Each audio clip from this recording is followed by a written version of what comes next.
Meus amigos do Futebol em Rede Entrevista, hoje mais um personagem muito legal, uma entrevista inédita que entra agora aqui no YouTube, na AltV, e depois fica à disposição para você também, juntamente com mais de 110 personagens que estão conosco desde o início das gravações desse programa. Gente do futebol, gente que jogou futebol, técnicos de futebol, como o de hoje, inclusive, homens da imprensa, enfim, gente que pode falar do esporte pelo esporte e que faz bem pelo esporte. Bom, hoje o time vai sair pelo menos bem armado.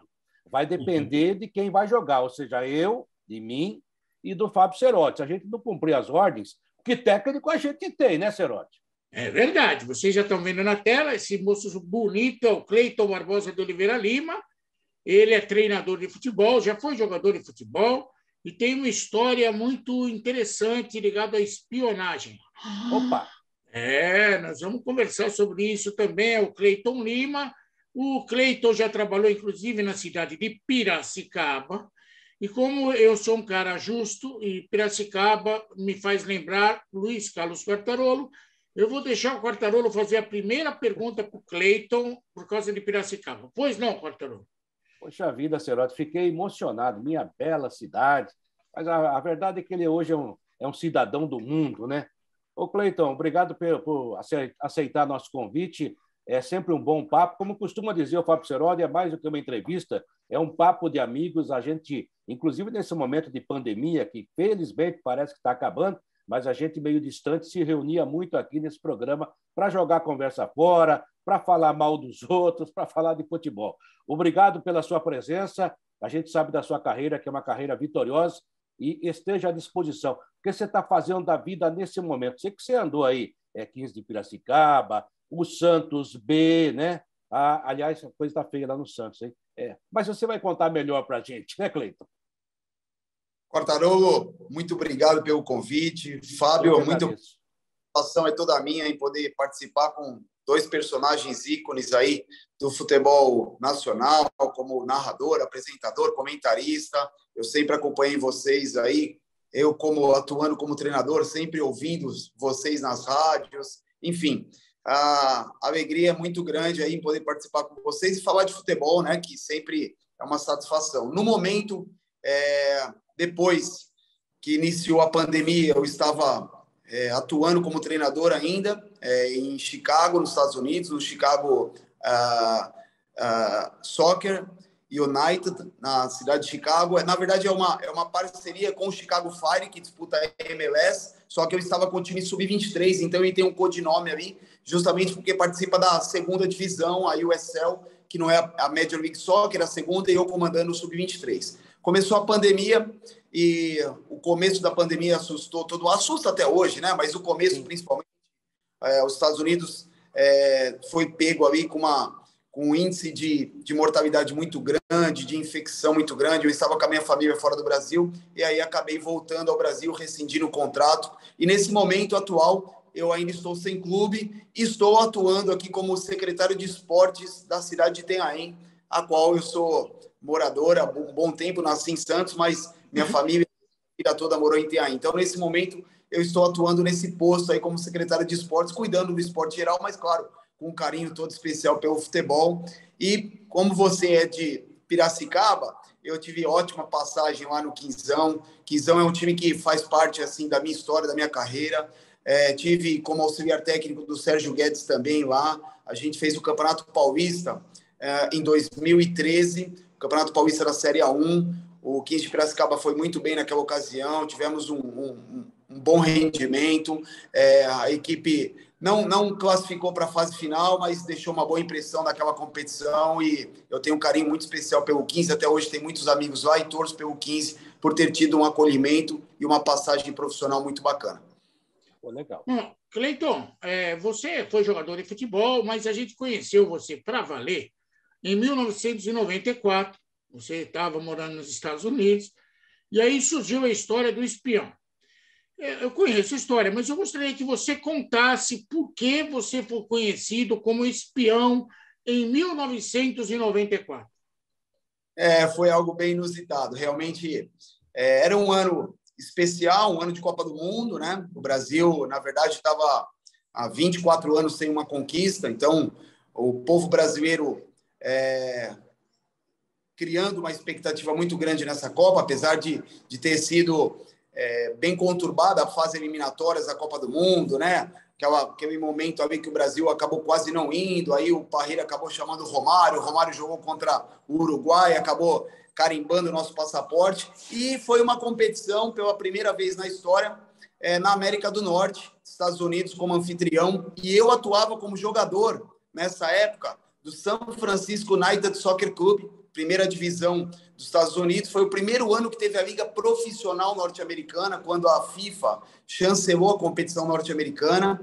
Eu atuei ali e a minha equipe de São Francisco foi a campeã do estado da Califórnia e se classificou para a fase final, ali para os playoffs finais do Nacional. Só que deu a parada para a Copa do Mundo.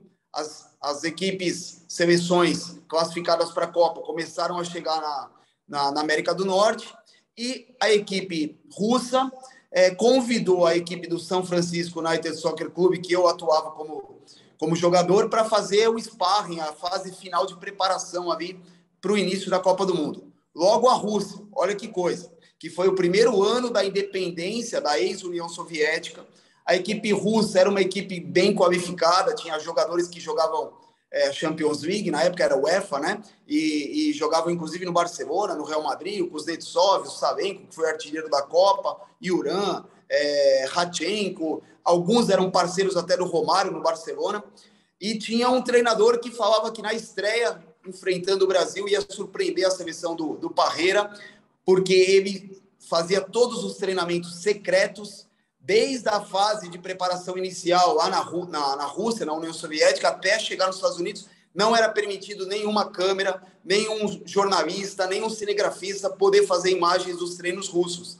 Só que eu era um brasileiro que estava treinando com os russos, enfrentando os russos ali como sparring, e estava vendo tudo que estava sendo orquestrado para a estreia justamente contra o Brasil, que era a expectativa do povo brasileiro, em véspera de Copa do Mundo. Naquela época não tinha internet, naquela época não tinha celular, ou seja, as imagens via televisão ou através da rádio, aí os narradores, os comentaristas trazendo as informações. Mas eu estava vendo tudo o que estava acontecendo na preparação da Rússia para enfrentar o Brasil. E aí, no final de treino, 2 dias antes do Brasil enfrentar a Rússia na estreia, a gente tinha feito um coletivo, um jogo-treino, e nós acabamos perdendo, se eu não me engano, por 3-0. Eu atuei o jogo inteiro como 10 do São Francisco, e na saída do estádio, na hora que eu estava saindo, eu cumprimentei alguns dos jornalistas brasileiros, vocês da imprensa, e aí eles acabaram descobrindo que tinha um brasileiro jogando contra os russos, fazendo um jogo-treino contra os russos, que poderia trazer todas as informações que não só o povo brasileiro queria, mas principalmente a comissão técnica do Parreira e do Zagallo. E aí levaram essa informação de que eu estava atuando e conhecia todo o esquema tático, a escalação, as jogadas ensaiadas dos russos, justamente para o Zagallo. E aí o Zagallo fez um contato comigo, junto com, na época, o professor Américo Faria, que era o diretor executivo da CBF, me convidando para ir diretamente para a concentração da seleção brasileira. E ali eu fiquei durante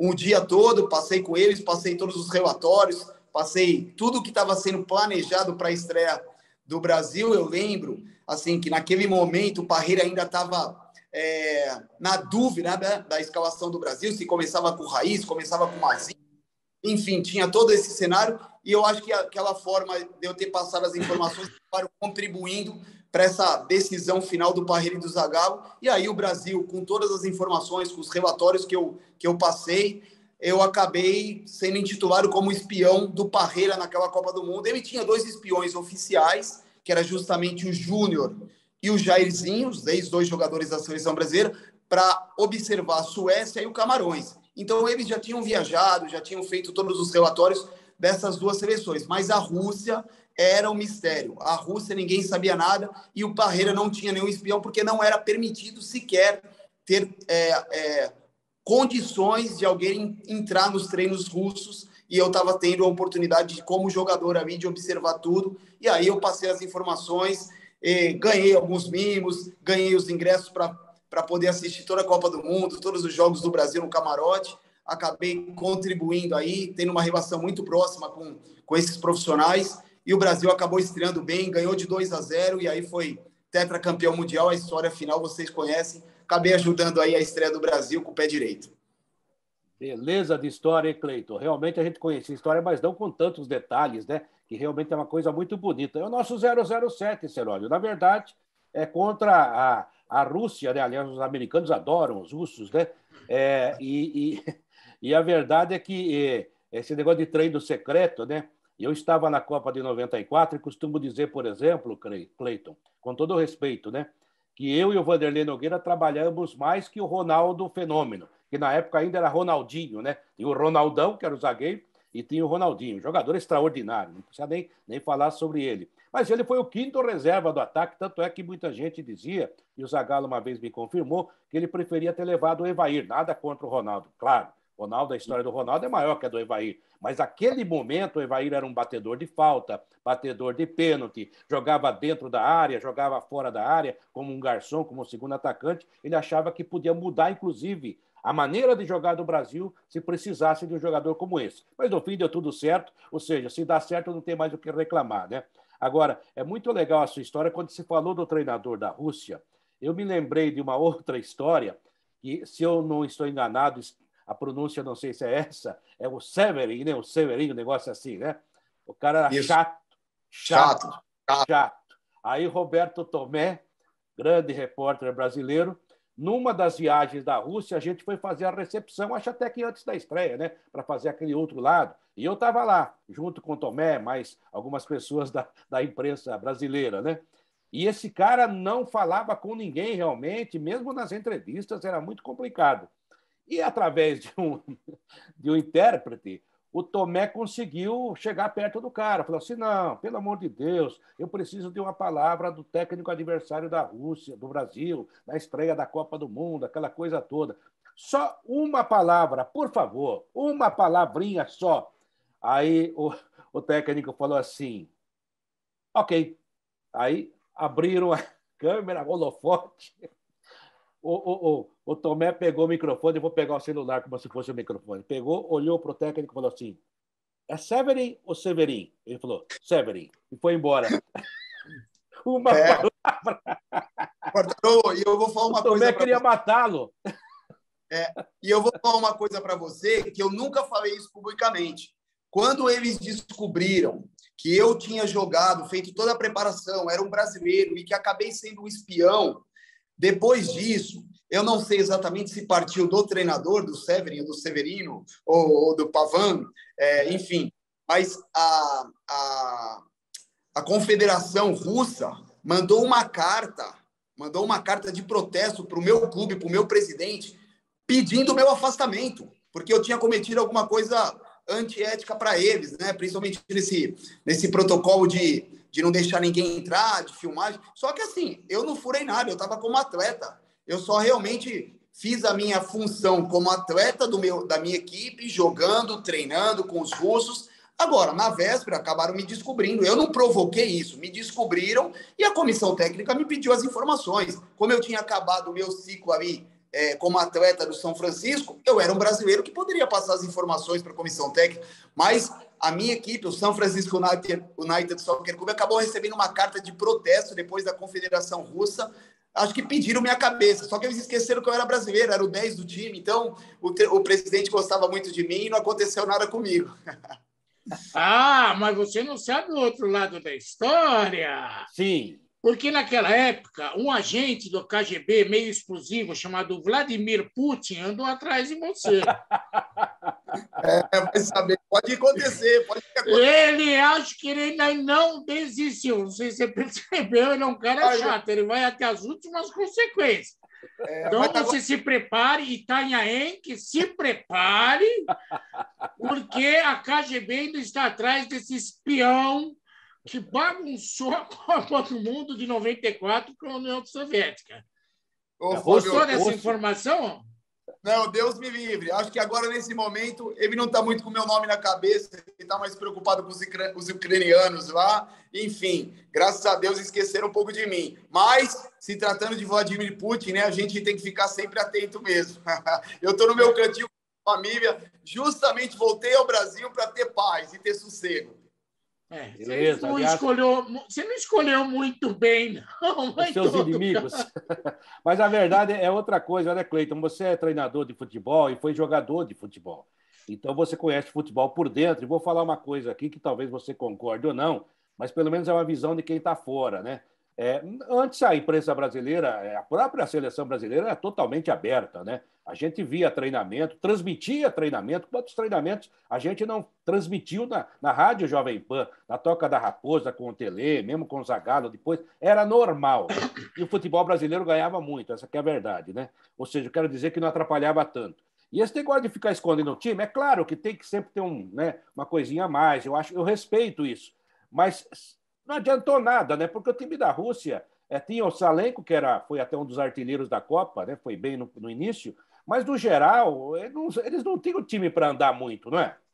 É verdade, é verdade. Era um time muito limitado tecnicamente, né? Eu acho que tinham dois jogadores diferentes, que era o Kuznetsov, que era um segundo volante, armador, e o Salenko, que foi um dos artilheiros da Copa, até porque ele fez, se eu não me engano, 3 gols contra o Camarões, né? Então acabou sendo artilheiro aí com 6 gols, mas era um time muito físico, né? A parte tática e física dela realmente era uma equipe. Mas quando você furava, e como o Brasil fez 1-0 logo no começo do jogo, se eu não me engano, com 20, 25 minutos, acabou saindo o primeiro gol do Romário, o Brasil teve facilidade, mandou na partida. É aquilo, quando você joga contra uma equipe que usa da parte tática defensiva, principalmente fechando ali com 2 linhas de 4, às vezes com uma linha de 5, uma linha de 4, com 9 jogadores, 90% do jogo atrás da linha da bola, com um goleiro bom, aí você cria uma certa dificuldade, mas como o Brasil conseguiu abrir o placar logo de início, o Brasil mandou no jogo, o Brasil encontrou facilidade, o Brasil não precisava nem, talvez, das minhas informações. Eu acho que as minhas informações foram mais importantes para deixar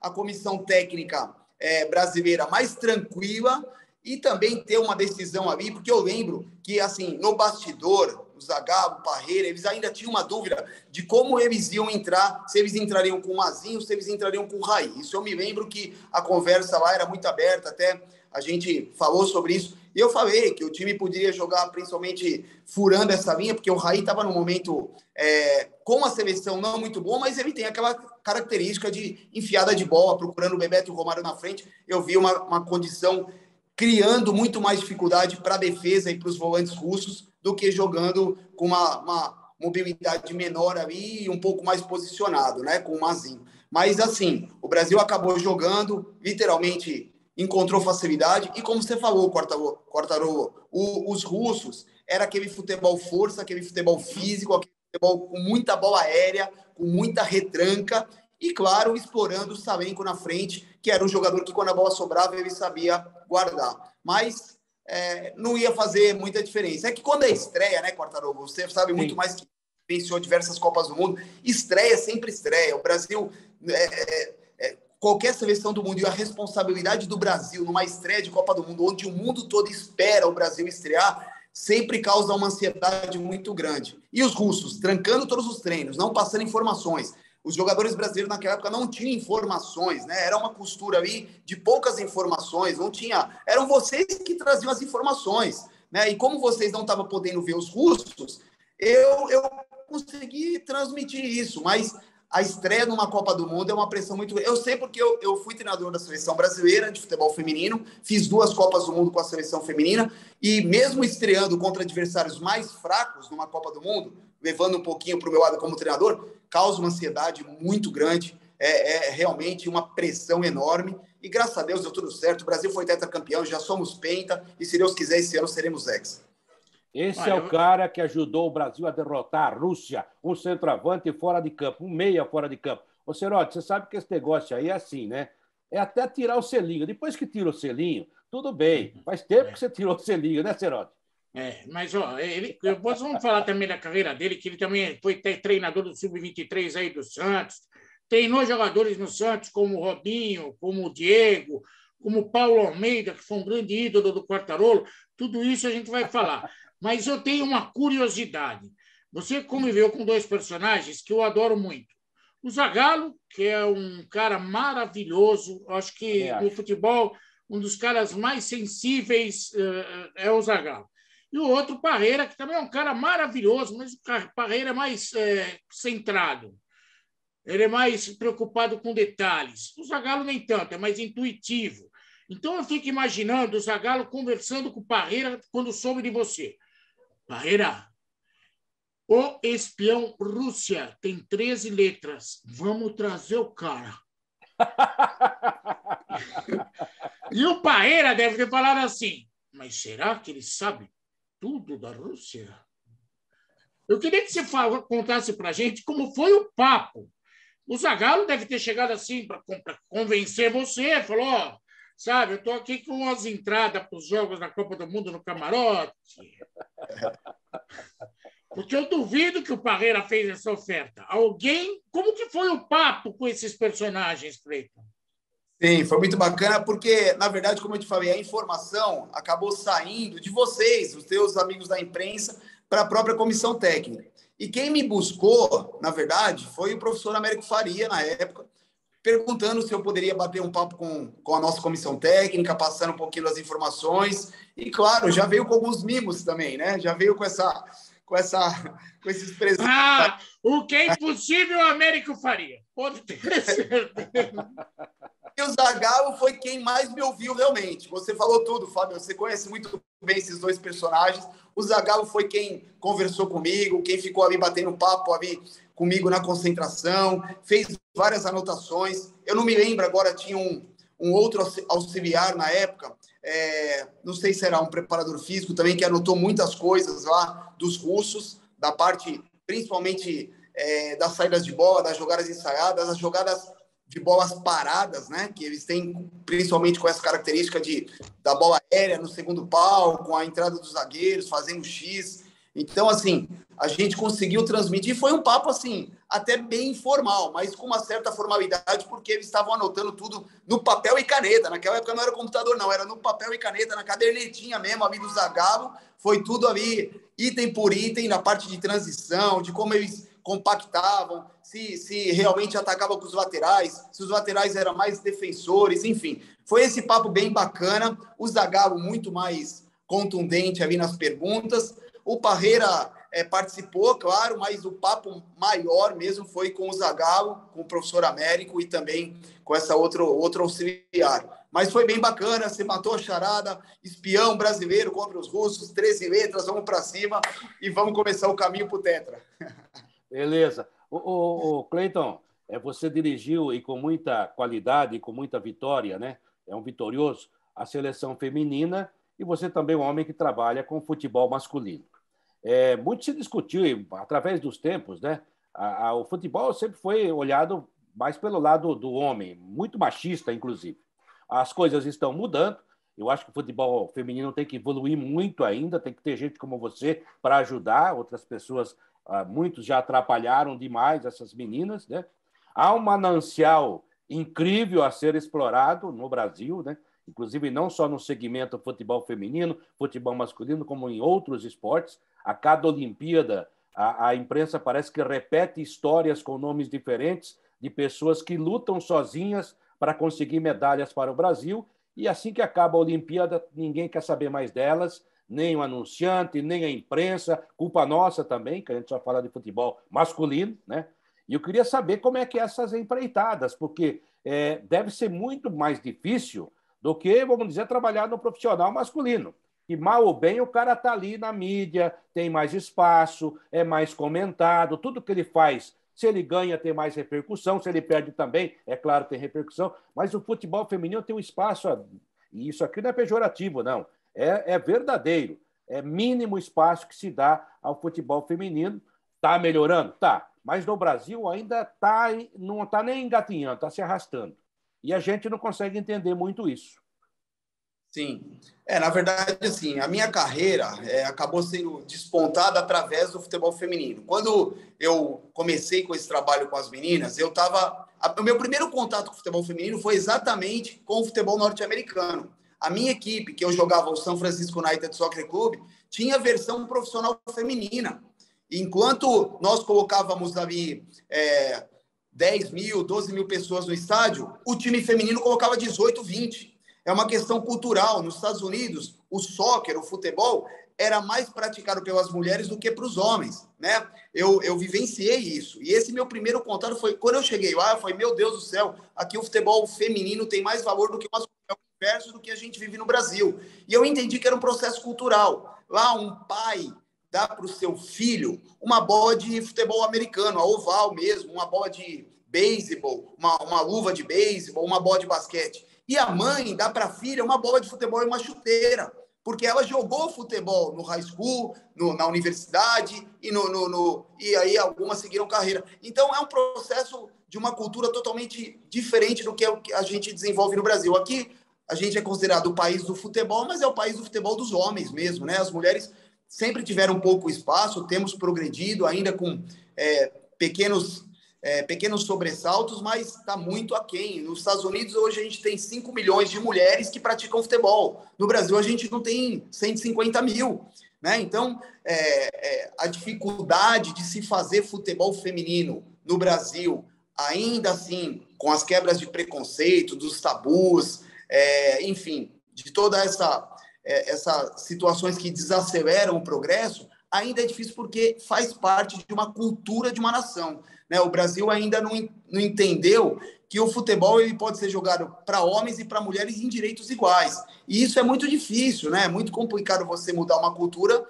Uma cultura, para você ser mudada, é no mínimo um século, né? Então, a gente teve essa dificuldade, ainda tem essa dificuldade. E como você falou, Quartarolo, eu, na verdade, comecei no futebol feminino, eu voltei para o Brasil, criei uma academia de futebol especializada em meninas para o futebol feminino. Através da minha academia, acabou despontando, eu montei um time, a minha equipe jogava na época o Campeonato Paulista de Futsal, pela Federação Paulista de Futsal, depois as ligas amadoras de futebol de campo, e aí em 96 foi o primeiro ano que o futebol feminino estreou numa Olimpíada de Atlanta, nos Estados Unidos, foi o primeiro ano da modalidade de futebol feminino. Estados Unidos campeão, mas o Brasil fez uma boa campanha, chegou em 4º lugar, eram só 12 seleções femininas, mas o Brasil com Cici, Roseli, Márcia Tafarel, Pretinha, aquela primeira geração, Michael Jackson, aquela primeira geração, que era uma equipe única no Brasil, ali, que era o Saad, né, trabalhado ali pelo Romeu, e tinha a equipe do Radar no Rio de Janeiro, que foram a base da seleção brasileira, ou seja, a CBF, na verdade, ela emprestou a camisa da seleção, e esse trabalho, condicionado a 2 clubes, serviram como seleção brasileira, e o Brasil, mesmo assim, sem um preparo, sem uma estrutura adequada, mostrava qualidade, porque o talento no futebol feminino brasileiro é muito grande, assim como é dos homens. No individual, o Brasil sempre se desponta, né? Tanto é que nós temos a Marta aí, 6 vezes eleita a melhor jogador do mundo. É o Pelé das saias, é o Messi hoje no futebol mundial. E nunca teve uma estrutura adequada no Brasil. Então, o Brasil sempre teve muito talento no futebol feminino, até porque essas meninas, a maioria delas, sempre praticaram futebol junto com os meninos. Na rua, na escola, na praia, na quadrinha, descalço, com tênis, com chuteira. Então, para elas, elas não tiveram a base, mas aprenderam justamente nessa condição fora do contexto profissional, mas que quando chegava a atuar pela seleção brasileira, elas viam a oportunidade da vida. Então, o Brasil acabou tendo uma performance bacana na primeira Olimpíada, ficou em 4º lugar, quase ganhamos uma medalha de bronze na Olimpíada, e aí começou a ter um processo de um piloto de futebol feminino no Brasil. A Federação Paulista de Futebol, em 97, criou o Campeonato Paulistana, a primeira edição se chamou Paulistana, a Rede Bandeirantes de televisão acabou abraçando naquela época, transmitiu os jogos, e aí o Brasil conheceu Cici, Roseli, Kátia Silvene, Pretinha, Michael Jackson, enfim, e começaram a encantar. O Santos recebeu o convite para formar uma equipe profissional de futebol feminino para participar da federação. E eu atuava com a minha academia com destaque porque eu era um dos pioneiros na minha região aqui em Santos.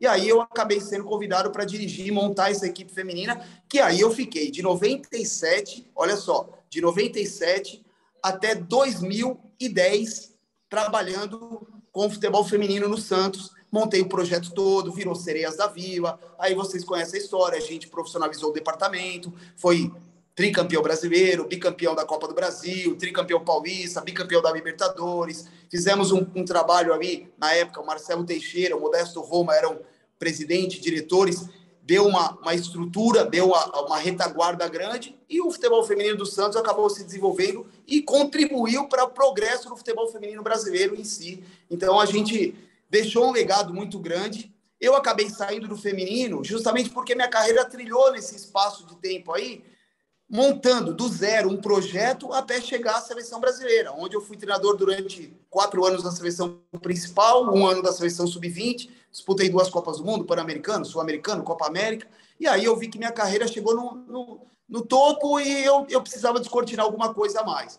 Nesse interim, claro que o futebol feminino ele não tinha um calendário anual, era um calendário semestral, às vezes menos que isso até, e como eu estava no Santos, quando acabava o futebol feminino, eu acabava sendo auxiliar, acabava o calendário do futebol feminino, eu acabava sendo auxiliar das categorias de base do clube, sub-15, sub-17, sub-20, e nesse processo eu fui trabalhando com os meninos também. Peguei a geração do Diego e do Robinho, no sub-15, fui treinador de diversos outros atletas depois, futuramente, também nas categorias de base, e aí quando eu cheguei em 2012 e saí da seleção brasileira, eu já tinha recebido alguns convites para atuar no futebol profissional masculino. E aí, então, eu segui minha carreira nesse processo, onde eu estou até hoje. Então, teve essas lacunas de tempo. Eu fui, na verdade, forjado a trabalhar com o futebol feminino, com o futebol masculino, mas como você falou, Quartarolo, o futebol feminino sempre com muita dificuldade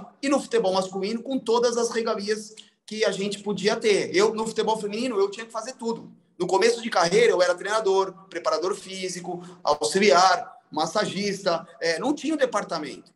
E no futebol, quando eu ia para o futebol masculino, eu tinha todo um amparo, eu tinha uma equipe multidisciplinar ao meu lado, como treinador, como auxiliar, enfim. E eu via, meu Deus, quando nós vamos chegar a isso com o futebol feminino? Graças a Deus, nós estamos atingindo esse ponto, né, de organização, de estruturamento no futebol feminino, mas, claro, enquanto não tiver essa quebra de paradigma de que a mulher ela pode ser também ter uma condição mais apropriada no nosso país como atleta de futebol profissional, a gente vai ter ainda muitas dificuldades para se igualar às grandes potências mundiais, porque é uma questão cultural. Estados Unidos, os países escandinavos, aí, Suécia, Noruega, Suíça, Finlândia, ali, o futebol feminino é mais forte do que o masculino. Alguns países até asiáticos, a própria China, que despertou para o futebol masculino agora, no futebol feminino sempre foi muito forte, porque o futebol lá era mais para as mulheres do que para os homens.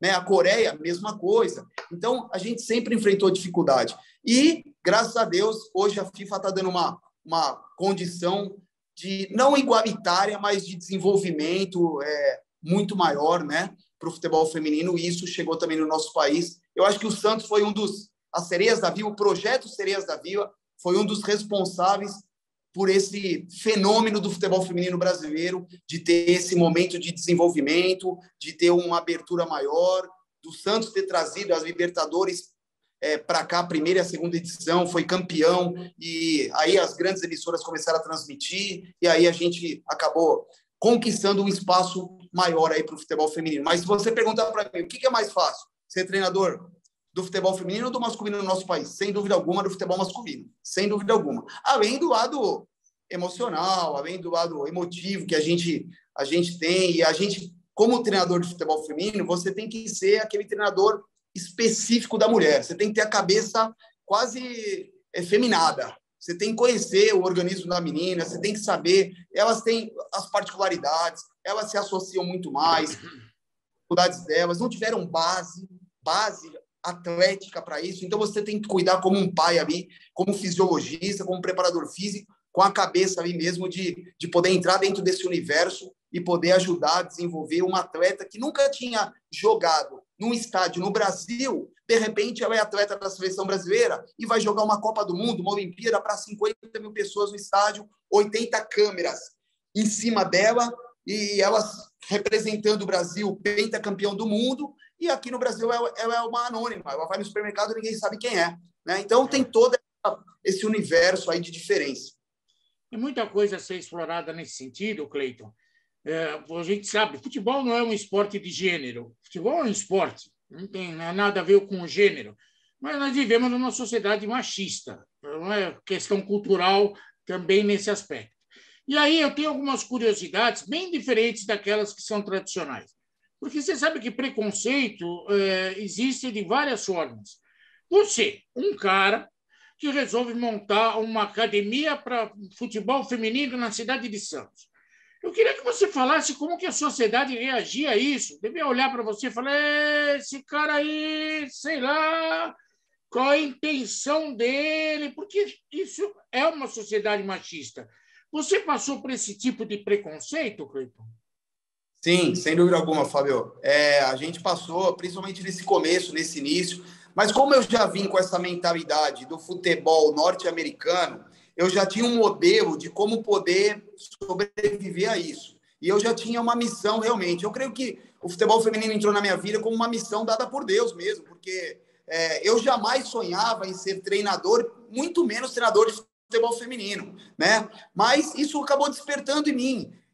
Quando eu estava como atleta ainda do São Francisco United Soccer Club, o treinador do time da versão feminina da minha equipe era um inglês. E eu era um meia ali, habilidoso, jogando, enfim. Dentro do futebol norte-americano, um brasileiro que teve uma base no Santos tinha um destaque. Então, ele acabou gostando muito de mim e pedia para que no final do treino eu pudesse ensinar algumas coisas para as atletas dele, principalmente essa parte técnica de uma ginga, de uma pedalada, de um balanço, porque a jogadora norte-americana é muito boa fisicamente, taticamente, mas também tem as dificuldades técnicas, porque eles não tiveram essa base que nós temos aqui, como eu falei, do futebol da rua, do futebol descalço, do futebol da praia, do futebol da escola, e a gente tem isso no brasileiro como dia a dia. Então, eu acabei passando esses ensinamentos para as jogadoras norte-americanas e elas desenvolveram, elas adquiriram essa ginga, esse balanço, esse jeito malandro de jogar futebol, do futebol do enganar, de vez de fazer um passe, você faz um drible, e você às vezes vai fazer uma finalização e dar um come, essas coisas que elas eram inocentes demais também, e com essa miscigenação acabaram tendo um pouco mais esse repertório. Quando eu vim para o Brasil, eu já enfrentei o contrário, é exatamente isso. O que você veio fazer com o futebol feminino? O futebol feminino não existe no Brasil. Mas eu já vim com essa missão, foi um dia eu vou querer fazer com que as atletas brasileiras que têm essa ginga, que têm essa condição delas mesmas de jogar futebol no meio dos homens, adquiram essa visão profissional de ter realmente uma organização tática, uma condição física adequada para enfrentar um dia um time norte-americano. Então a minha academia funcionou muito em cima disso, mas claro que a gente desbravou isso, a gente enfrentou dificuldades, ninguém dava apoio, ninguém acreditava na história, até que as coisas foram acontecendo. Como eu falei, o Brasil acabou sendo um país que, mesmo sem estrutura para o futebol feminino, sempre alcançou bons resultados, sempre esteve no topo ali entre as melhores seleções, com destaques grandes individuais, né? E eu acabei sendo um dos pioneiros desse trabalho aqui na cidade. Mas enfrentei muita dificuldade, muita desconfiança. E tem um outro lado importante, Fábio. Eu tinha acabado de casar, a minha esposa acompanhou todo esse processo, então ela também entrava dentro desse cenário de acolher essas atletas, muitas delas com muitas dificuldades, sem base familiar, com muitos problemas educativos, e aí, como eu falei, a gente tinha que ser a família delas, e aí esse processo, a minha esposa também, como uma boa psicóloga ali, trabalhou muito bem a cabeça delas e ajudou nessa formação profissional delas, então teve esse lado também de ter respeito por essas outras pessoas quando eles conheciam de fato o trabalho que a gente estava fazendo aqui na cidade. Como é o nome da tua esposa? Daniela. E não rolou nenhum ciúmezinho, não? Falar, essa zagueira loira aí... Claro, assim, não, ela participou muito, muito diretamente de todo esse processo. Sim, mas cuidado com a zagueira loira. Tira ela. Sempre tem a grandona, né? Sempre tem. Agora, o Cleiton, a Pia está aí como técnica da seleção, é também uma das últimas perguntas minhas. Você dá para fazer um programa de 10 horas, né? Mas realmente todo mundo tem que tocar a sua vida. E eu queria saber o seguinte: A técnica da seleção brasileira, uma sueca, que é um país que, em termos de futebol feminino, tem uma tradição extraordinária, mais que o Brasil, mas talvez não tenha tantas jogadoras de qualidade individual, vamos dizer assim, como o brasileiro, como a brasileira, né? É aquilo que você falou, né? A ginga, a finta, sabe? O brasileiro é obrigado a viver 24 horas por dia buscando soluções, né? E vai improvisando, e vai conseguindo. Não dá certo aqui, dá certo ali. E isso é levado também para o esporte, principalmente o esporte de disputa mano a mano, disputa que você enfrenta o adversário ali, olhando no olho. Essa técnica já foi elogiada, já foi criticada, e ela está, pelo menos eu estou observando a distância. Se eu estiver errado, por favor, me corrija. Mas está se encerrando, e talvez já com um tempo bem passado, bem gasto, uma geração vitoriosa do futebol feminino do Brasil. Tanto é que várias jogadoras, se fossem em outros países, já não estariam mais jogando, já tinham outras jogadoras tomando o lugar delas. Mas elas continuam por falta de qualidade de quem está vindo aí. Essa entre-safra, você acha que ela consegue conduzir essa passagem e conseguir coisas importantes no futuro? Porque eu acho que ela vai sofrer um pouquinho agora. Foi muito bem essa pergunta, Quartarolo. A gente vê assim, esse processo de renovação da seleção brasileira, um processo que ainda vai demandar um pouco mais de tempo. Até porque o futebol feminino brasileiro tem passado por essa transformação, como você falou. Eu vou tentar ser breve aqui, mas vou ser até um pouco contraditório. Olha só, a minha teoria é o seguinte: quando as jogadoras não tinham uma estrutura adequada, que hoje vem tendo, graças a Deus, e a gente está aqui para fortalecer cada vez mais isso, a cartilha tem que ser seguida, elas tinham mais dificuldades, porém elas estavam mais inseridas dentro desse contexto do futebol desafiador, delas terem que jogar sempre entre os homens, elas terem que enfrentar sempre essas dificuldades. Por exemplo, a Marta, do interior do Alagoas, morando na cidade de Três Riachos, ela nunca encontrou uma outra Marta lá. Ela sempre teve que jogar com os irmãos dela, acho que ela tem 10 irmãos, os primos. Então, ela jogava com futebol, ela com 12, 13 anos, enfrentava os meninos de 15, de 17, e isso acelerou aquele processo todo que a gente sabe que demora dentro de uma cartilha natural para chegar num estado de uma jogadora de alto rendimento. Agora elas estão tendo um pouco mais de estrutura, ou seja, elas não treinam, não têm esses desafios maiores, que elas têm que serem precoces, porque elas treinam dentro das suas próprias categorias. Hoje tem a seleção sub-20, sub-17, sub-15, tem algumas categorias de base, tem o Campeonato Paulista principal, o sub-20, o sub-17, e aí esse processo de amadurecimento, de cartilha, ele é um pouco mais lento, ele vai ter que ser ali seguido à risca. E elas não têm mais aquele contato do futebol desafiador de estar sempre jogando numa esfera acima.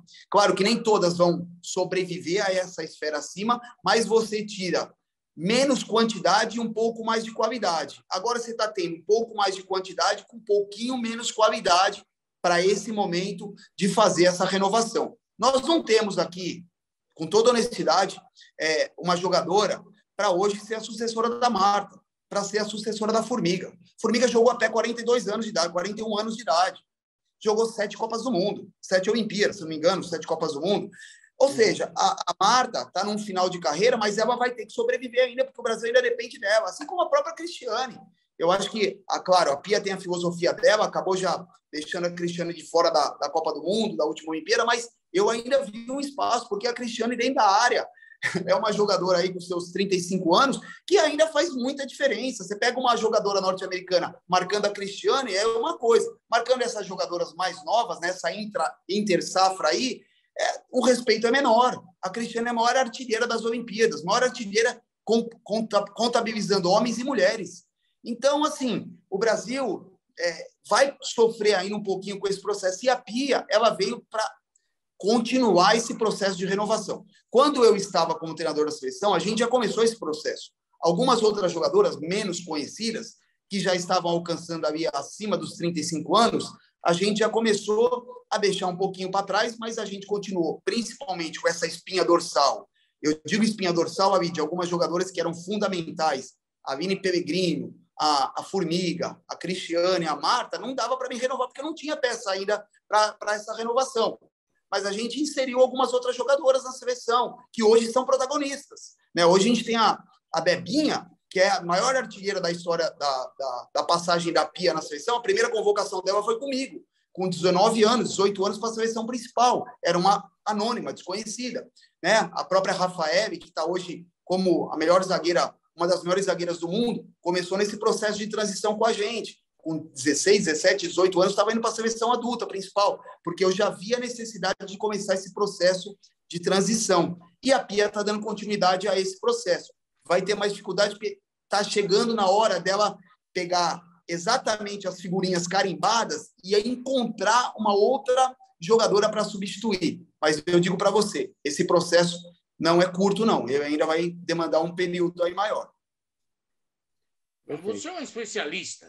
Eu até estava vendo uma entrevista sua, você estava falando que aprendeu muito o aspecto físico, emocional e psicológico e até gerir grupos com futebol feminino.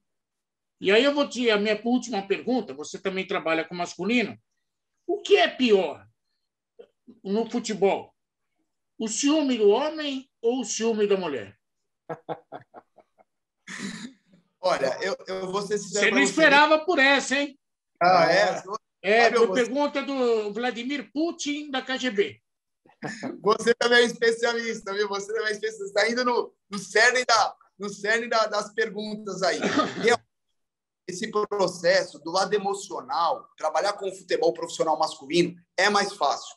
Claro, sim. O homem, eu acho que não é nem o ciúme, é o lado um pouco mais da vaidade mesmo, das estrelas, das grandes estrelas, de você fazer uma gestão ali num grupo de 30 jogadores, entre um garoto que está subindo de 17 anos, que ganha um salário mínimo ali no seu clube, e o milionário do seu clube, o chavão do seu clube, que você tem que administrar e vai ter que encaixar.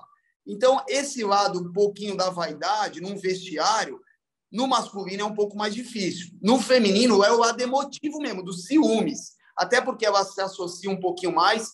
E a mulher, ela não consegue... Meu Deus do céu, me perdoe se eu estiver sendo genérico aqui, generalizando demais. Mas, não estou falando todas as mulheres, mas o normal, a mulher ela não consegue desassociar muito esse lado emocional. Quando ela está com um problema fora do campo, é difícil ela se desligar 100% desse problema e focar no treinamento, na competição, no jogo. Ela verbaliza mais. A mulher verbaliza mais. Ela é um pouco mais emotiva. Ela acaba transferindo ali para suas amigas, para as outras, quando essas outras não estão inseridas nesse mesmo processo, desse mesmo problema particular ou de alguma outra situação que possa fazê-la se desligar totalmente dessa vida fora do campo para dentro do campo. A mulher tem essa dificuldade. O homem, com toda a dificuldade que é a vida do jogador, né, em relação à pressão, o resultado a qualquer custo, o treinamento, a concentração, as viagens, o jogador, o homem, ele consegue desassociar um pouquinho mais. Esse momento fora do campo, quando ele entra dentro do campo, ele sabe que ele tem que estar focado, ele sabe que ele vai depender daquilo para sobreviver o seu próximo contrato, a sua performance, o seu ganha-pão. Então, eu acho que é mais fácil, dentro desse processo emocional, trabalhar com os homens, mas o lado da vaidade nos homens é maior. O Cleiton, significa dizer, Quartarolo, que concentração de time feminino é muito mais animada do que de time masculino. Ou mais desanimada, né? Porque é para o bem e para o mal, né? Se tiver emotiva e feliz, vai espalhar a felicidade. Se tiver triste, chama todo mundo para ficar triste junto. Elas trocam então vão todos para o shopping. Vamos para o shopping. Não, para o shopping não. Daí gasta... Contagia. Quando a mulher está feliz, está produzindo, a gente contagia para cima, é verdade. Às vezes tem duas ali que contagia. Eu usava muito essa psicologia do individual para o coletivo, né? E aí minimizava os problemas o máximo possível e maximizava o processo de alegria, de contagiar para cima, justamente porque no homem isso não pega, esse contágio não pega tão fácil, mas na mulher pega sim. Verdade, para o bem e para o mal. Isso aí, então, é uma questão final que é mais, talvez, fisiológica. Quem sou eu para discutir isso, né? Mas talvez você conviveu com grupos, né, femininos várias vezes, aquele ajuntamento de mulheres, E a gente notava muito quando estudante, quando tinha aquelas repúblicas, né? Tinha homem, mulher, e tem aquelas repúblicas femininas. E algumas colegas diziam o seguinte, né? Que quando vinha a menstruação de uma, parecia que vinha tudo junto, era tudo sincronizado, embora cada um seja cada um, né? E parecia que era combinado, né? E vinha tudo de uma vez. Você conviveu com esse tipo de problema também? Na verdade, é isso. É isso. Até eu ficava menstruado junto com elas. Era todo mundo junto. Eu falei para você, minha cabeça funcionava mais dentro desse universo feminino do que masculino. Então, eu entendia o momento dela. E outra, tem esse lado que você falou, justamente por não ter uma estrutura econômica tão melhor no futebol feminino, que elas já deveriam ter, sim, deveriam estar num outro patamar mesmo, econômico, essas guerreiras brasileiras, essas jogadoras medalhistas em Olimpíada, em Copa do Mundo e eleitas aí sempre como as melhores jogadoras do mundo, elas deviam estar em outra condição. Mas tem isso, porque elas conviviam mais juntos, porque elas não eram independentes financeiramente, então elas repartiam apartamentos com mais gente, elas se concentravam com mais gente. O homem não, tem família, mora sozinho, ganha mais, tem um apartamento individual ou com a sua respectiva família e se ajunta menos, né? Então as mulheres se verbalizam mais e aí entra esse lado fisiológico mesmo, e elas entram dentro desse processo de menstruar, quase todas elas juntas, mas aí essa reação é muito particular. Tem algumas que nesses momentos aí de tensão pré-menstrual produziam um pouco menos, porque tinha dor de cabeça, cefaleia, tinha cólica, e a gente tinha que entender tudo isso, diminuir a carga, tinha que, às vezes, passar para o departamento médico, para os psicólogos, a gente enfrentou tudo isso. Agora, tinha as outras jogadoras também, isso é muito individual, que quando estava nesse momento, virava um leão dentro do campo. Eu tive jogadoras que jogaram Copa do Mundo comigo, que ali menstruavam durante a Copa do Mundo e virava um leão. Era impressionante. Esse lado feminino que elas têm de força, de mãe, sabe, de ter, parece ter uma outra energia dentro delas. Então, algumas que não enfrentavam essas dificuldades médicas, clínicas, elas até produziam mais quando estavam nessa tensão pré-menstrual, menstruando. E eu vou ser bem sincero com você, eu entendi todo esse processo. Eu convivi com essas meninas durante 16 anos, dentro dessa pressão de resultados, com megas competições. E, assim, eu amei. Foi um processo da minha vida que me ensinou diversas situações, até para ser um melhor marido, um melhor pai, enfim, ter uma convivência maior como homem na sociedade e igualar a mulher, realmente. Aliás, colocar a mulher num patamar até mais elevado que nós, homens, porque elas têm muito mais força do que nós. Verdade. E sem falar, viu, Seródio, que em algumas, tenho certeza absoluta que isso aconteceu, né? Elas chegaram a jogar com cólicas, com dor, porque não podiam tomar qualquer remédio, tem doping. Exato. Então, você tinha que tomar uns cuidados até, sabe, tudo homeopático, fitoterápico, justamente para ir levando a situação. O lado emocional pesa muito. Então, eu sou casado, tenho 2 filhas, né? Então, aqui em casa, eu era o homem que ia buscar o absorvente na farmácia e no mercado. Faz parte isso aí. Mas muito legal a sua história, muito legal porque é uma história de vida, né?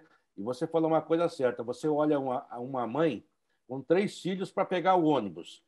Ela entra com todos eles, não perde nenhum. Se bota eu e o Seródio, fica os 3 para o lado de fora e a gente perde os 3.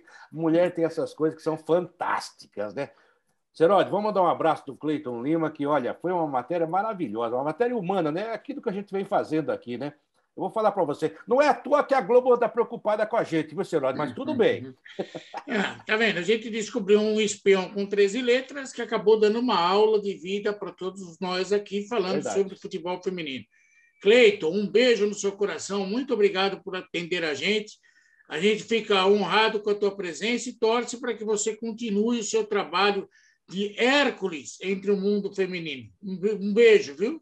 Um para você também. Aproveito para te abraçar, repetir as palavras do Seródio, e eu já te admirava como um batalhador, um desbravador em campos difíceis no esporte brasileiro, e tenho a certeza que essa sua entrevista foi mais uma aula, uma demonstração de vida e de sobrevivência, por que não? Porque o brasileiro sobrevive todo dia, né?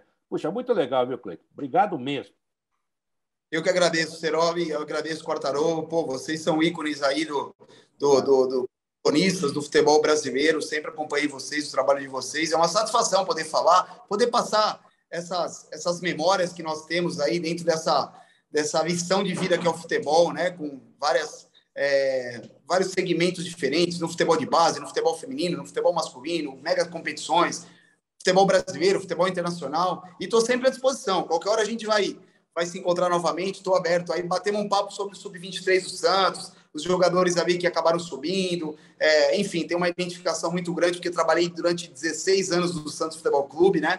Então, acompanhei um pouquinho essa era aí de mega jogadores que são jogadores do mundo, mas que são ícones aí também do próprio clube. Então, estou sempre à disposição. Uma alegria muito grande participar. Um abraço para vocês. Estarei sempre acompanhando o trabalho de vocês aí. Obrigado. Não esqueça, inscreva-se, www.youtube.com/Futebol em Rede, tudo junto. Aí você pode... compartilha o programa com todo mundo que você conhece. Vou republicar. Pode deixar assim, vou republicar. E, essa história aí, hoje, contei para vocês até que recebi uma carta aí, que uma vez a Confederação Russa pediu minha cabeça, e agora você desvendou quem foi que estava por trás dessa carta aí. Bacana, legal. É um cara que vive Putin da vida. O negócio é o seguinte, esse cara é complicado. Cleiton Lima, um cara que faz bem por esporte, um homem do esporte falando conosco, e vocês acabaram de ouvir o que ele disse aí, é verdade. Ele vale mais e mais entrevistas. E essa de como se faz descer um raio na vila, essa vai ficar para a próxima. Porque eu queria saber quem é o cara que acende o raio. Eu acho que o Cleiton Lima sabe. É o Magiclick lá. Gente, mais um grande personagem passou por aqui, Futebol em Rede, entrevista. Ele vai voltar com certeza falando de outros assuntos sobre a sua brilhante carreira. É um cara um entrevistado que vale vários e vários capítulos. Um abraço, obrigado, Cleiton, obrigado, Seródio. Até a próxima, gente. Valeu. Um abraço.